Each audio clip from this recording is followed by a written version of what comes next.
Well, hello, good people.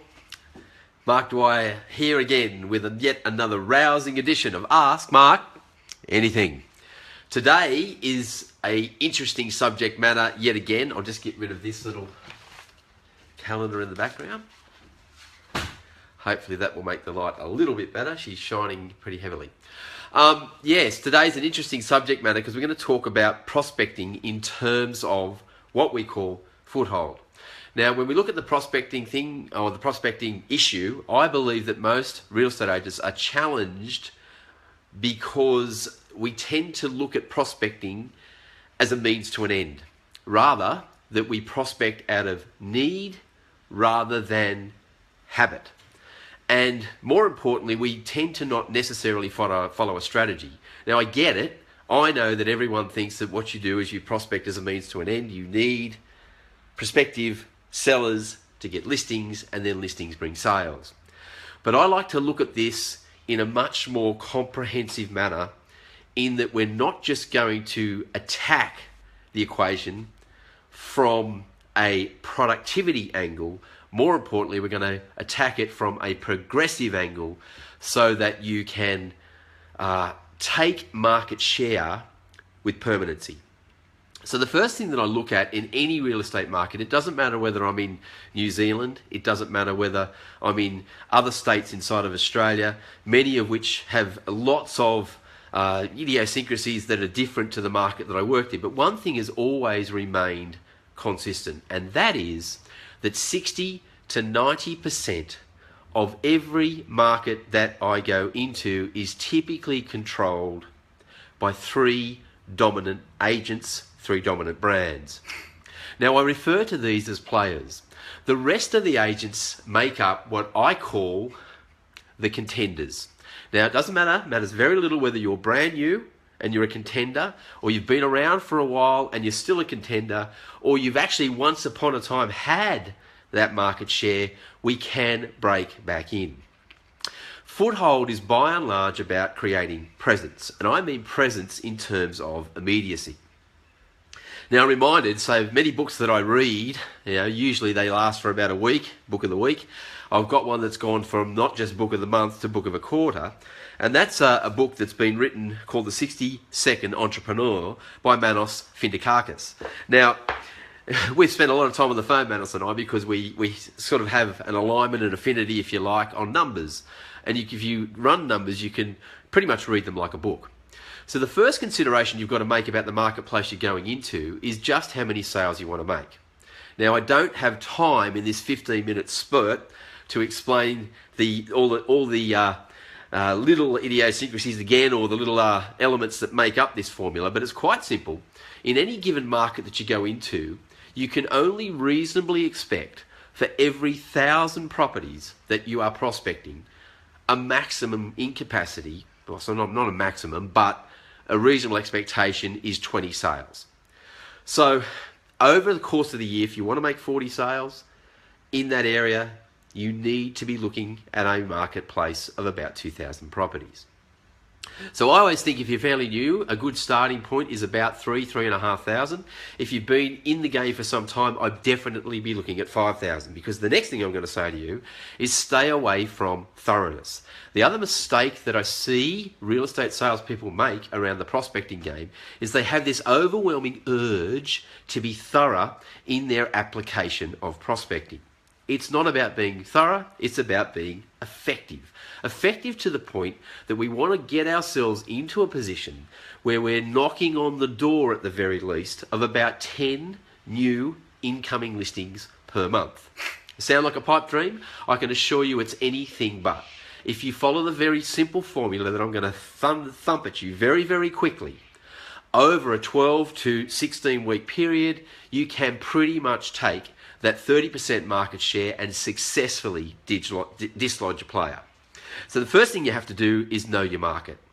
Know your market in terms of numbers.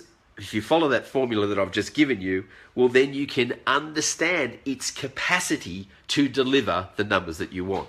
So that's the first consideration. Secondly, What I absolutely urge you to do is to get some visual representation of that marketplace in front of you, at your desk, on the office wall, but it must be staring you in the face. What we are primarily making considerations around are what I call the main arterial roads. You see, in Foothold, to break into a market, to re-establish a market, what we need to do is create presence. Now, the good news about presence is that it can be, artificially at least, created in the short term before it becomes a reality. And this, of course, leads me to my favourite toy, if you like, in the world of business, and that is marketing. You see, marketing is about creating perceptions, and when you create those perceptions, they inevitably or eventually become a reality.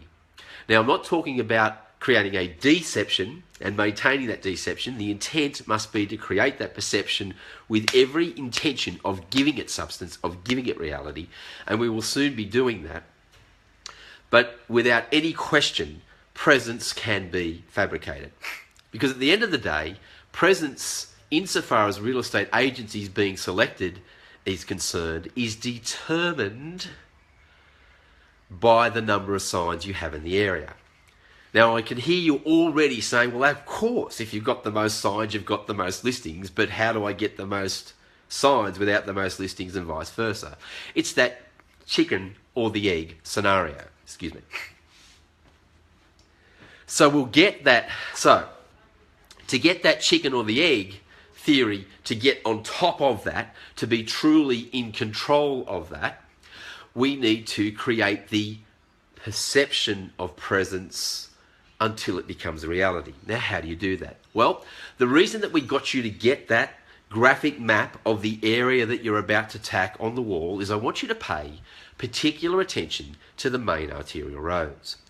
You see, to begin with, we're not going to focus on trying to list those gem listings. You know, those ones that sit in the eye of a cul-de-sac, that sell fairly readily, that everybody wants, that quiet street, relatively flat block. Well, we want to get at those, but to get at those, we have to capture the imagination of those sellers in terms of presence.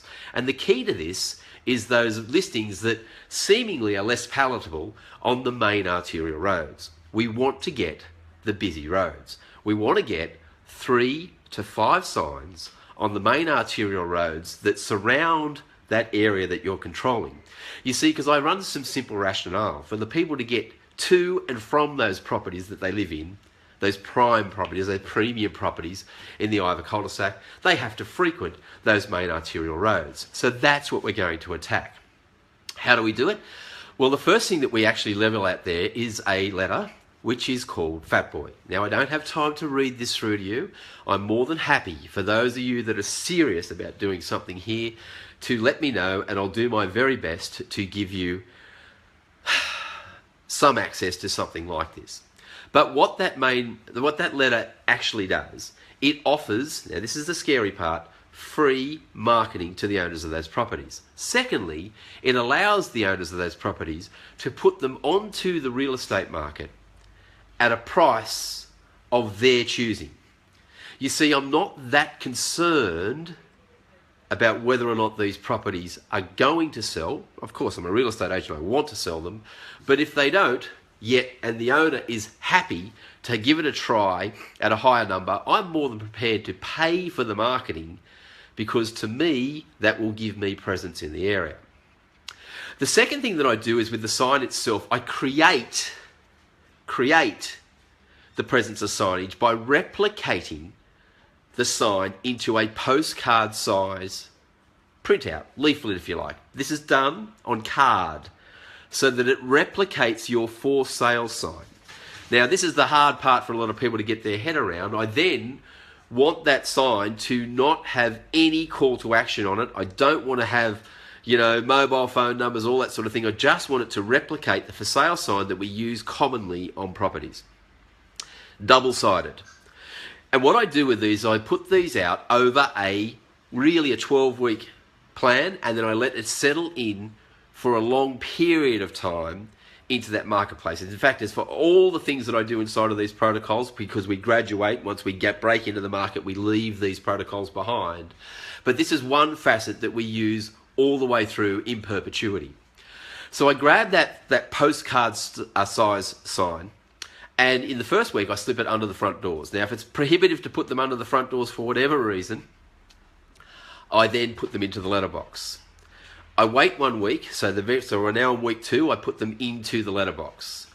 I move then to week 4, put them in the letterbox again. Then I wait till week 7 and put them in the letterbox again. By about this time, if you do this in tandem with what we've talked about with Fat Boy and getting some signs on the main roads, and the next facet I'm going to talk about, people will start to call you in. When they call you in for a listing presentation, hopefully, and you ask what made them call you, they will typically say your signs are everywhere. This will achieve that perception of presence very, very quickly. The third wheel in the initial assault on a market is to provide a communication conduit as to what's happening in the market. You want to establish yourself as the professional when it comes to the condition of the market and what might be happening inside it. How do we achieve this? Through what most real estate agents call a newsletter. Now, I think these newsletters are appalling. The letter that we use is quite simple. What it does is it answers those 2 perpetual questions that people have of real estate agents anytime they come into contact with us. Whether they're a dormant property owner, which is somebody who owns the property and always interested in the health of the market and the value of their properties, or an active property seller, which of course is the ones that we're chasing. You see, every time you say to somebody you work in real estate, and I've been putting up with this for, goodness me, 30 odd years, I'll say to someone I work in real estate, the first question they have of me is, how's the market? Now, those of you that have been around for a long time would be agreeing with this right now.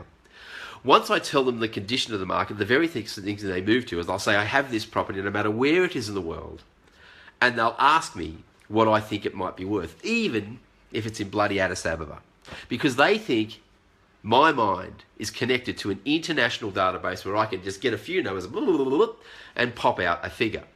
But you see, I learned from this many, many years ago, is when a property seller is in a state of dormancy, that they are still interested in that information. And if you can establish a conduit that supplies that information in perpetuity, you will position yourself as the authority so that when they do become active, they'll look you up first.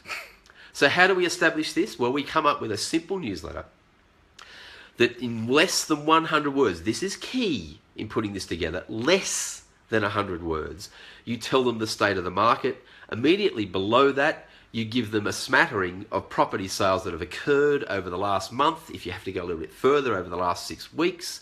Certainly when I was brand new, if I didn't have a presence in that market, I'd even use other real estate agents' sales. Now that might not always be possible because of the laws that might exist in your area. Excuse me.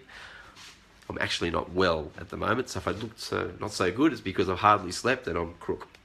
And what we then do is, so with that particular newsletter, the last element that you want to have on it is, believe it or not pictures of properties, not pictures of owners sitting out the front of signs, and certainly not pictures of you. What you need to do is have pictures of people that have dealt with you and your business. Yes, testimonial shots in a natural state of people saying, with the sort of appeal to the same demographic of people that you've actually moved on. Now, inside of those testimonial shots, I know this is difficult. You don't want to have signs appear. We don't want to have images of salespeople standing next to clients, because these immediately appear solicited. You just want to have pictures of clients, because at the end of the day, what we sell as real estate agents is solutions to problems. People come to us with a motive that has to be satisfied, and they look to us to solve that. And if you have this newsletter going out, now here's the second key. You get these printed up in sufficient quantities to service that area. Now, you may not be able to get around to the entire area in the first month. The whole idea is to get them to graph so that you can send this to them electronically. And yes, you want to establish that with data. But what we're trying to do is appeal to people that are selling to the exclusion of those that are just interested in figuring out or fearing or hearing how the market's faring and what their property might be worth. And that's about where it begins and ends.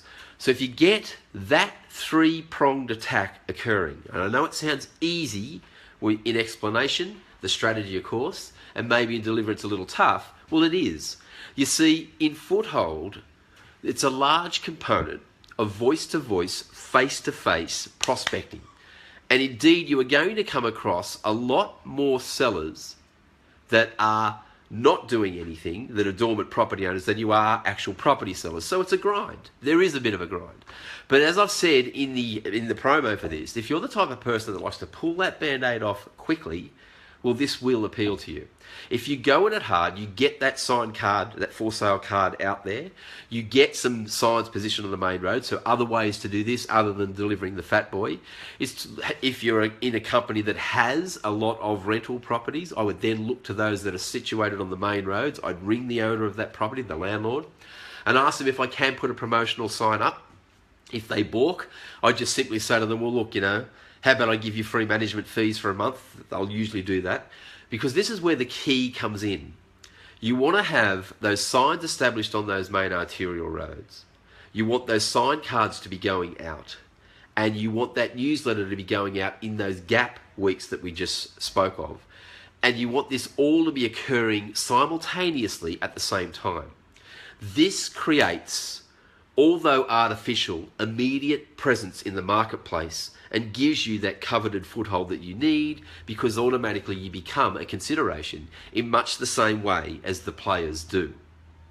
And then the final link in the puzzle is to go into those ancillary protocols that you can work, be it for sale by owners. I have actually spoken about these in previous episodes. For sale by owners, to let by owners are an absolute cracker, where they just ring them and say, look, I noticed that you have a property for rent. Is it still available? They say yes. I say, do you want to sell it? They will inevitably say how much.